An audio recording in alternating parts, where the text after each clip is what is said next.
Hey everybody, welcome to 5 Steps to Winning Big in Small Business Federal Contracts.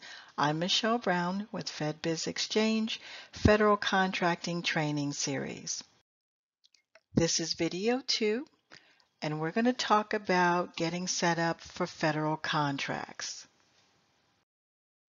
So I put together a checklist just to make it very clear about the things that you should have in place before you start doing federal contracts. The list is very simple. You may have these things in place already.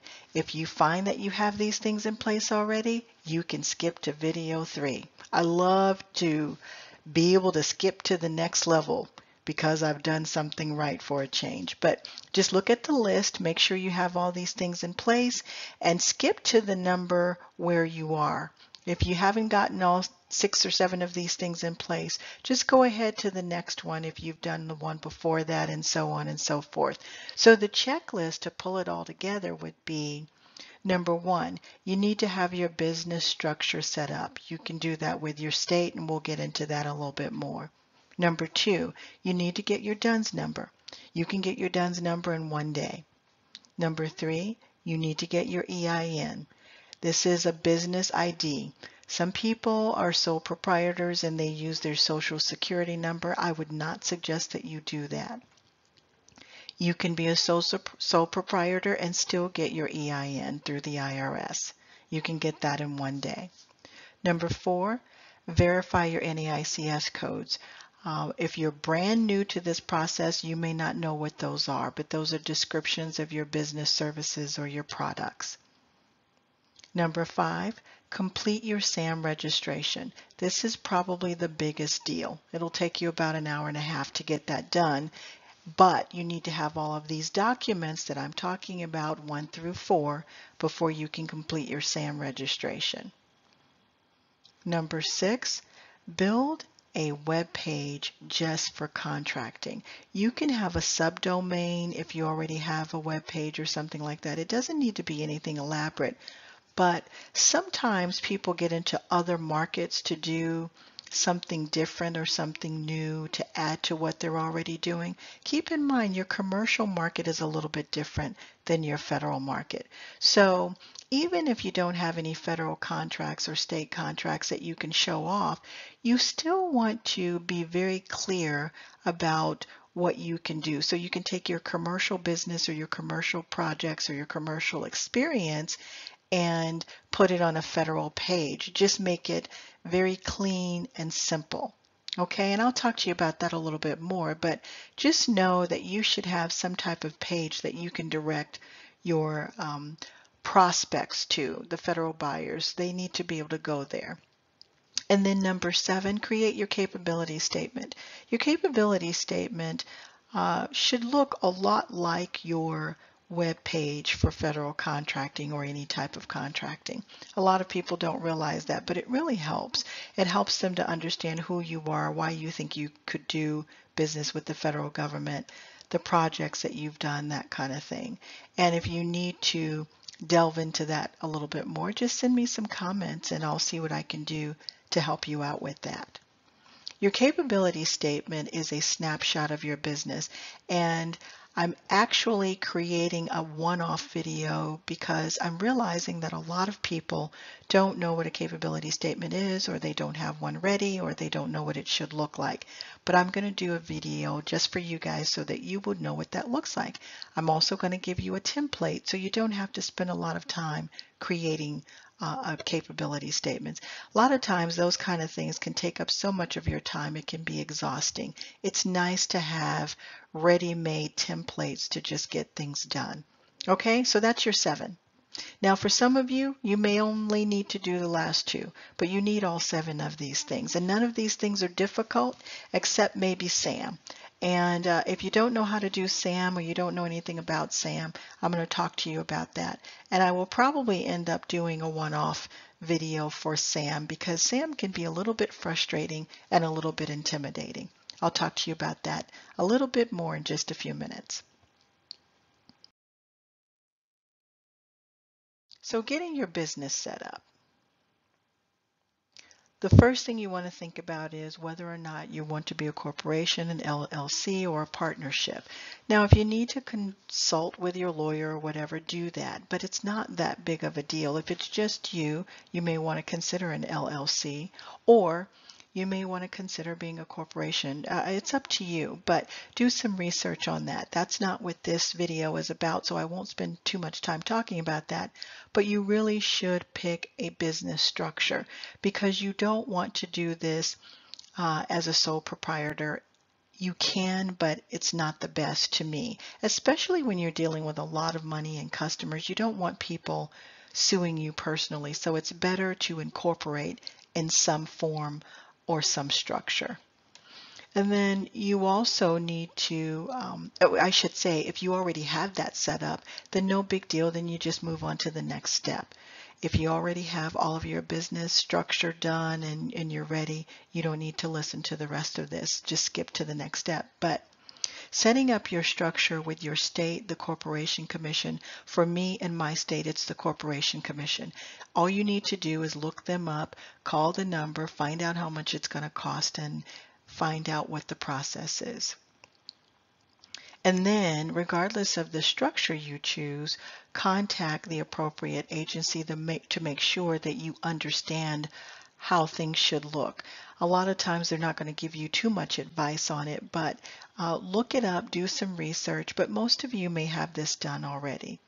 Now, you can expedite the process if you're not already set up as a business. You can expedite the process. Usually it's an extra $25 or $35. So if you've decided what type of company you want to be, your structure, you can go ahead and get this expedited and move things forward. Usually they'll have it done for you within a day or so.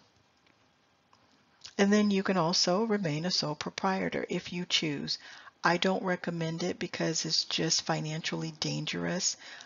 It could really impact your future. So if you want, do some reading. You do not need to talk to a lawyer, but some of this stuff is very basic. But I would consult if I had to with someone like LegalZoom. They're quick. They can answer your questions, or call a lawyer for $25. But really, you can find this information on the computer just by Googling a lawyer's office or something like that. I would not spend a lot of money on getting consultation to get my paperwork set up. And then a lot of times the states will have that information available to you, giving you a little bit of advice, not too much. They'll just tell you how to get things set up. But it's not that serious for you to go out and spend a bunch of money. And for those of you that have done it, you know what I mean.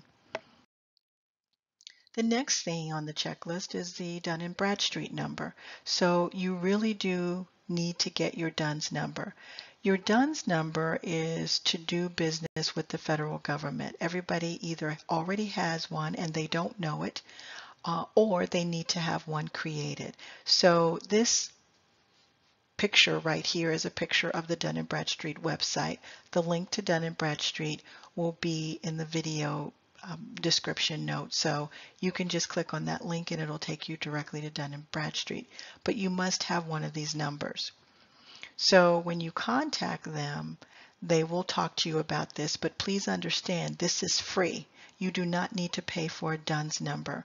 And also, you need to understand they will try to get you to buy other things like a business credit file and all those things. You don't need any of those things right now.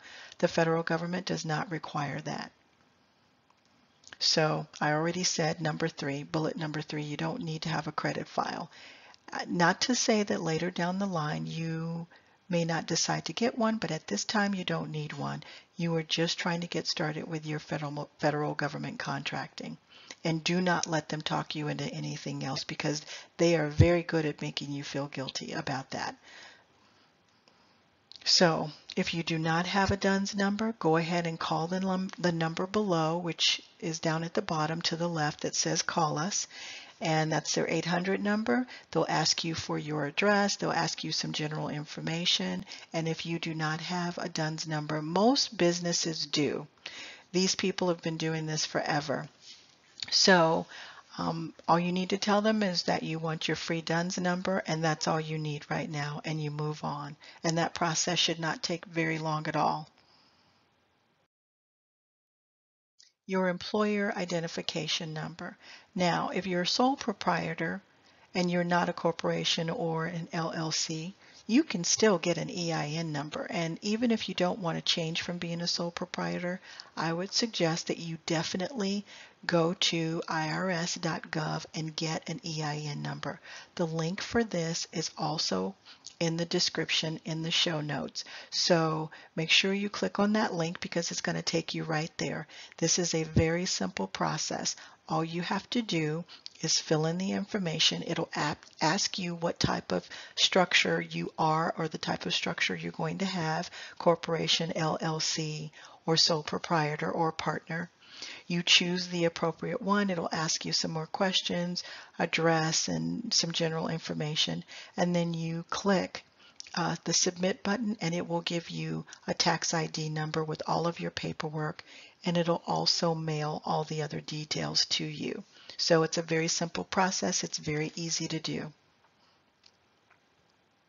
So again, it's not a great idea to use your Social Security number. You can if you want to, but I would not suggest it. It's more professional to get an EIN, and it's safer, especially with all of the hacking and the credit issues with some of these credit reporting agencies. Is unbelievable, but protect yourself by getting an EIN if you don't have one already.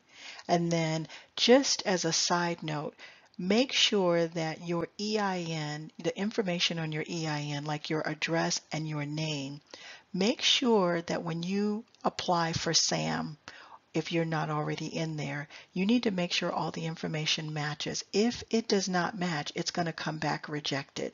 And I'll talk to you about SAM. I'll show you what I mean. Most of you are probably through this process, but remember, this blueprint and this training is also for newbies. So you have to bear with me, or you can skip to the next portion.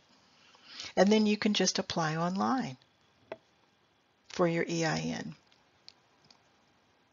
And again, you fill out the form based on the structure.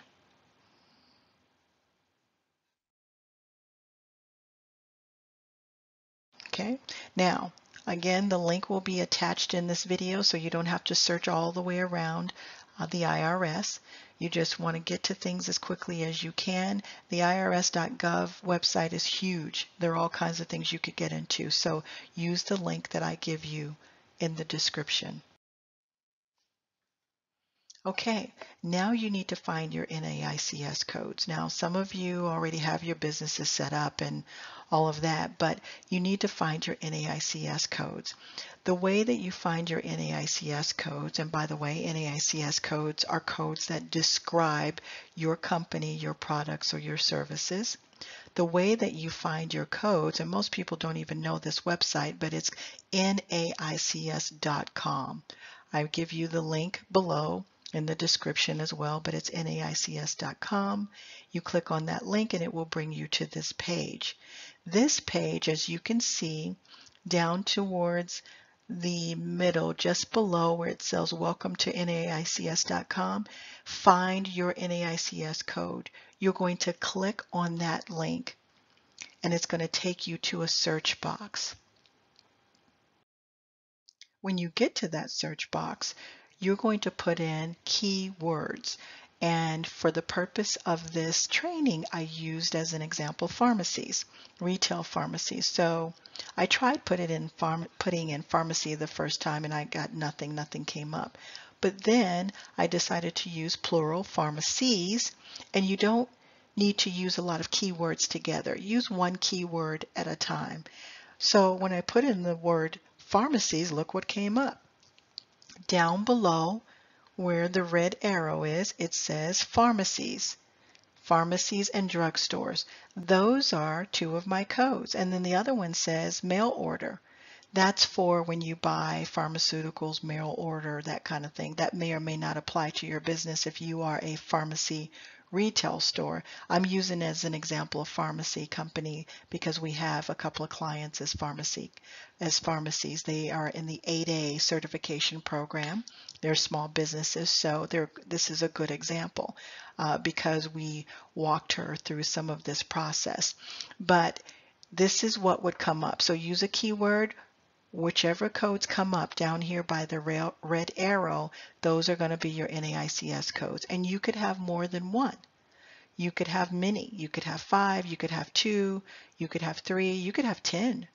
But as we go, you'll find out how to narrow those codes down, and you'll also find out which codes are real for you and your process in your business, and which codes the buyers are using. And I'll get more into that a little bit down the road, okay?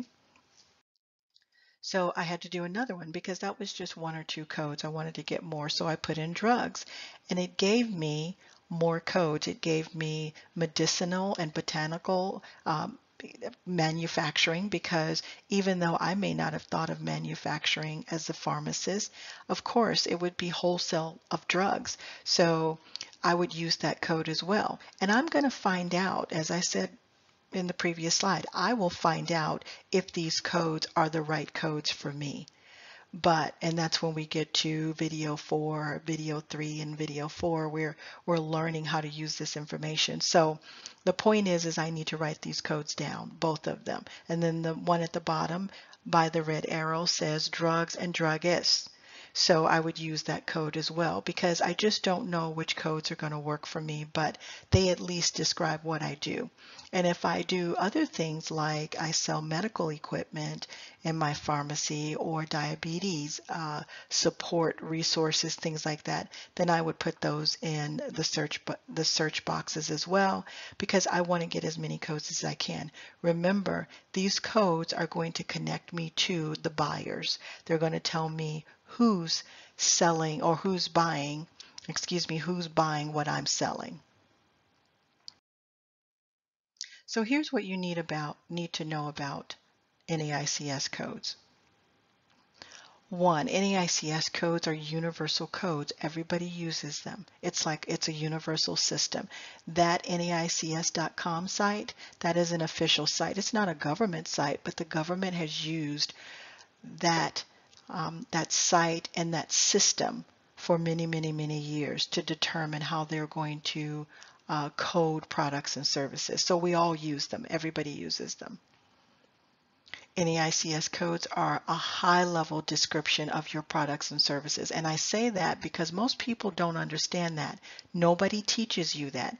And the reason I say high-level is because there is another set of codes that is closer to the description, and that would be PSC codes. We're not going to talk about those right now because you have to find those when you do your research, and I'll talk to you about that later. But PSC codes are closer, more accurate descriptions. But NAICS codes are at the higher level, and then when you want to narrow things down, you can narrow it down to the PSC codes.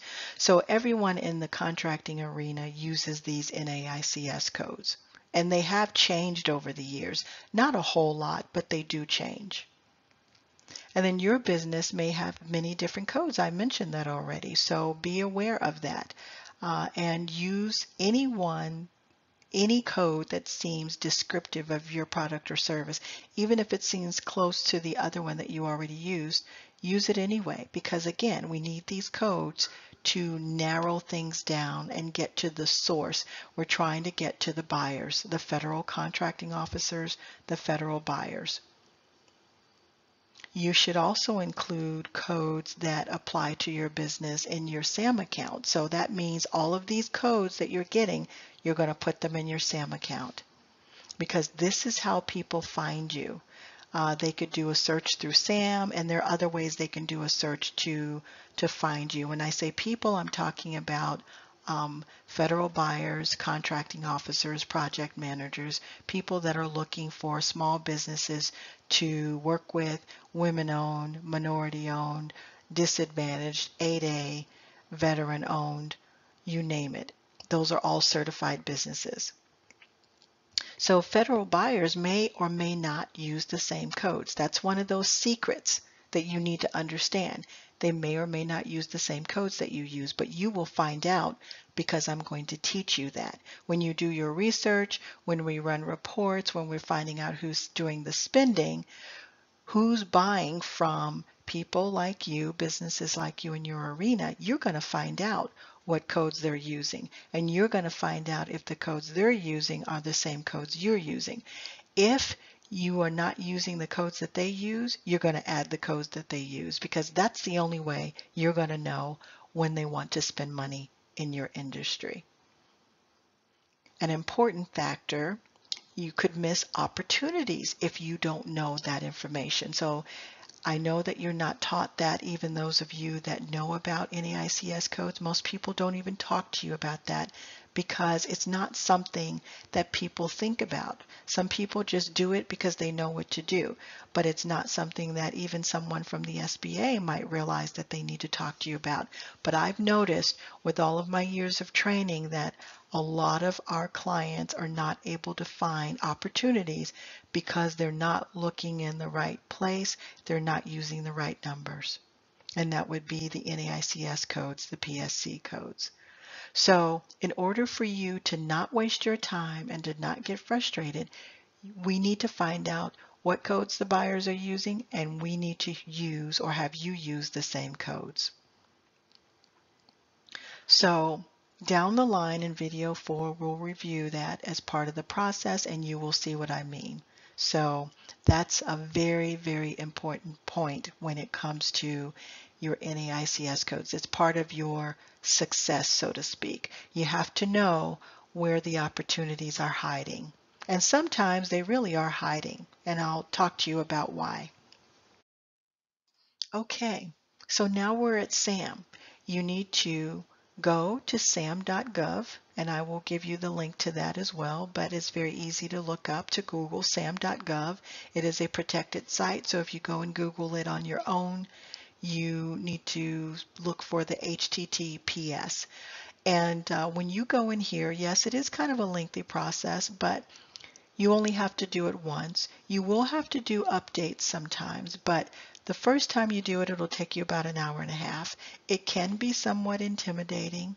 Many of you listening to this may have done this already, but SAM is a place where you must be if you want to do federal contracts. Most people don't understand what it is. It's just, it's a registration for all of the 650,000 businesses that want to do business with the federal government or that are doing business with the federal government. No matter what, this is where you start. In addition to the checklist, all the things on the checklist, this is, if this is not done, you cannot bid on a contract. So there are no specific requirements. You don't have to be certain size for a business, but if you're a small business, you're going to get advantages from being a small business, and SAM will tell you whether or not you qualify to be considered a small business. Also, contracting officers, federal buyers, are required to look for small businesses sometimes. They're supposed to do it all the time. They don't do it as often as they should, but this is why you need to learn to understand the process, because you're going to go get the opportunities. You're not going to wait for people to look for you. But when they do look for you, they could look in SAM. They could do a search to see if there's a certain type of business in here. But as a small business, there's also another place that they can go. It's called the Small Business Dynamic Search. We're not going to cover that today, but one day soon I'm going to show you how to update your Small Business Dynamic Search. I want to mention it though because in SAM, when you're done with this process, towards the end, it will ask you, do you want to go in and update your small business dynamic search? The only companies that can do that would be small businesses. Large companies are not given that opportunity. The small business dynamic search is an area where all of the small businesses have all of their information, and it's sitting there for contracting officers and project managers to come there, do a search to find a woman-owned business, a 8A company, because again, they're supposed to be doing their market research as well. So that's where they go to look for you. Some of you may be familiar with it. You just don't know how to get in there. But you can only get in there through SAM, by going through the SAM process. And even when you want to update it, you have to go through SAM to update it. I know it's a pain in the neck, but you have to do it. So to reiterate, SAM is required for you to bid on contracts.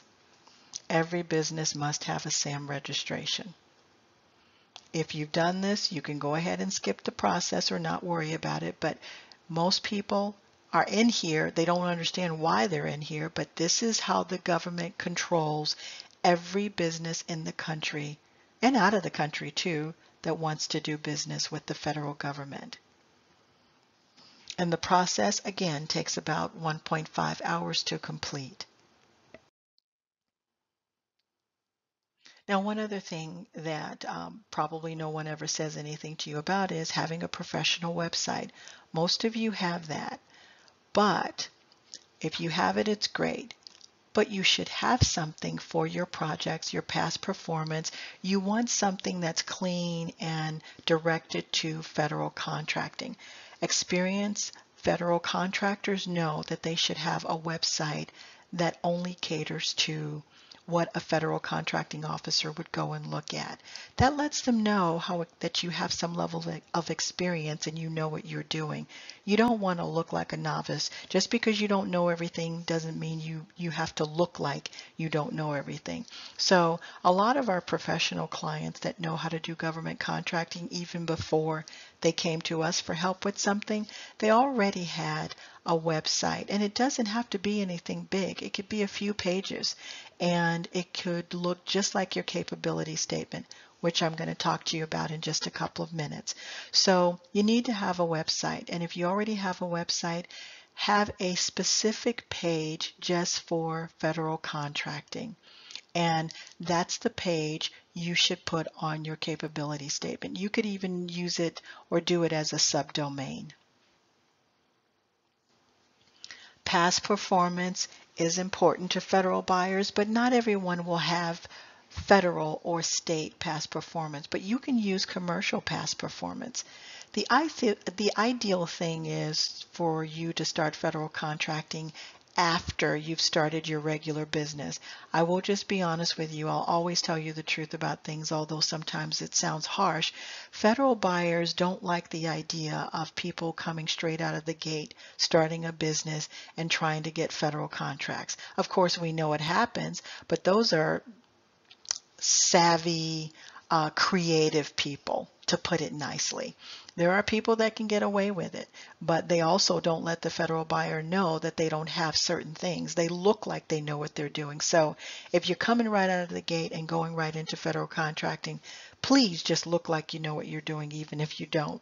But when they feel that a business, especially a small business, is clueless, it frustrates them. They won't tell you, but it could turn them off a little bit. So just have your site with your commercial or your federal or state performance on it, just so that they can see the consistency.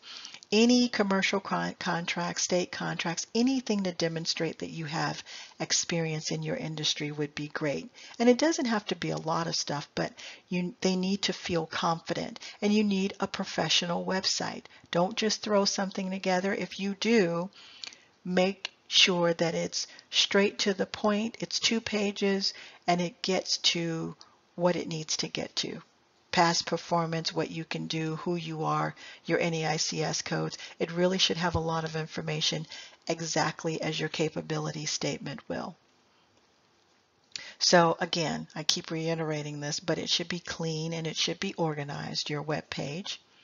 And then I just mentioned this already. Make sure the same thing that's on your capability statement can be on your web page. And the contact information, make sure you have a person on there that is dependable for contact information. You have no idea how many times people have been called on and nobody answers the phone or returns the phone call.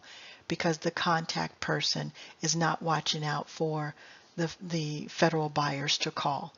So that's an embarrassing situation. So you don't want that to happen to you.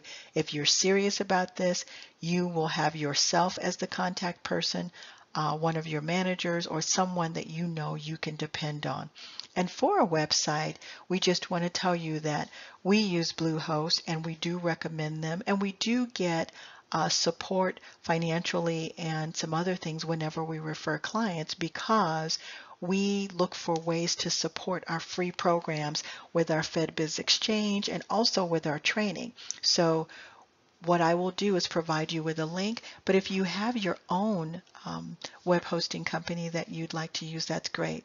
But we do get discounts and they are very easy to use. They have 24/7 support and we love that. So just as an option, we would love for you to go through bluehost.com. They're great. But if not, use whoever you want. Just remember the information that I'm giving you. Keep it clean, keep it fresh, and organized and straight to the point. Okay? So just keep that in mind. But a professional website is definitely a must. Now let's talk about the capability statement. I know that a lot of people don't know what that is, or they've heard of it, but they don't have one.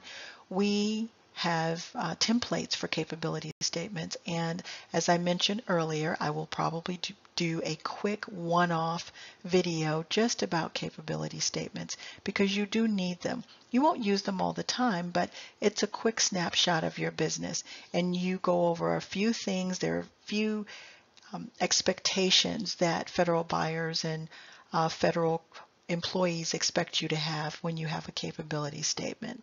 So let me just talk to you about a couple of those things. It's a snapshot of your company, period.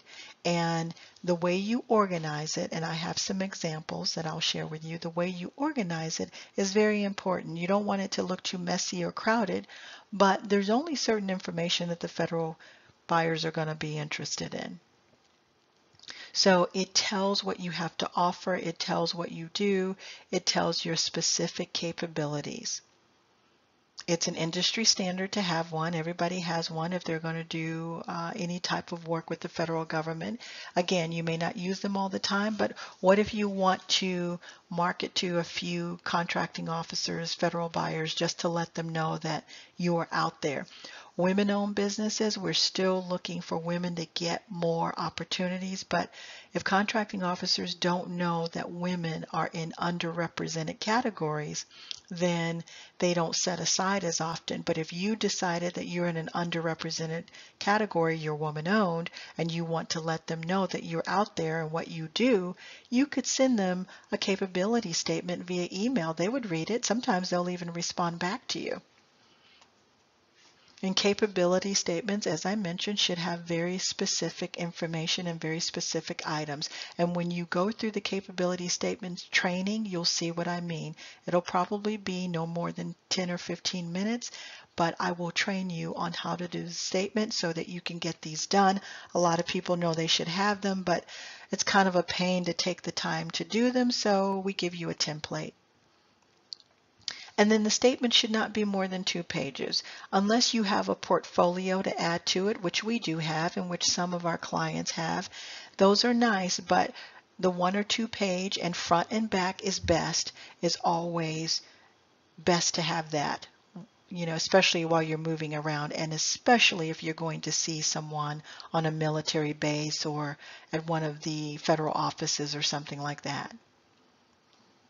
And they're just good to have for industry meetings. I'll talk to you about what industry meetings are, but industry meetings and visits and marketing. It's all about having a good presentation because you're probably just going to get one chance. Remember that saying? You get one chance. You know, so it's like your elevator pitch on paper. And then a lot of these guys, they have so little time, so they need a snapshot. They need a snapshot of what you do. They just don't have a lot of time.